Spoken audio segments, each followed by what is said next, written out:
عسلامتكم. اليوم باش نعملوا مع بعضنا شوربة التورتماش اللي هي شوربة بالحق من طعم الأيام الزينة. شوربة تتطلب شوية وقت وانا بيدي لقيت صعوبة باش نلخصها لكم في دقيقة ونص. أول ما نبداو نحضروا الورقة متاعنا، وانا هوني استعملت فرينة سنابل كارتاج ونخليوها ترتاح، ونمشيو نحضروا الشوربة اللي متكونة من لحم علوش وبصل، ونفوحوهم ملح وفلفل أكحل وزعفران وشوية هريسة، ونزيدوا شوية سفناريا وشوية كلافز ومعدنوس وكعيبة بطاطا ونخليوها تطيب على روح.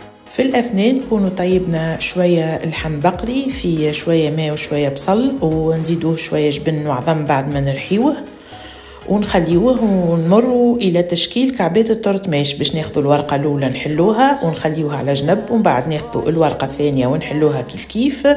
وتوا باش نبداو نشكلوا كعبات التورتماش، ناخذوا شويه لحم ونحطوها هكايا كيما نعملوا الغافيولي بالضبط، نغطيو بالورقه الثانيه، ومن بعد نبداو نشكلوا باي حاجه عندكم، اون بورت بياس ولا كيس ولا اللي تحبوه.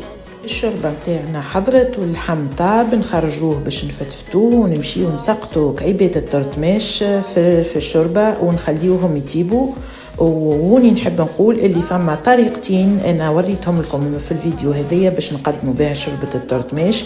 الاولانيه هي ان نسقطوهم نيين في الشوربه، والثانيه ان نقليوهم ونقدموهم كيف كيف مع الشوربه. شهية طيبه.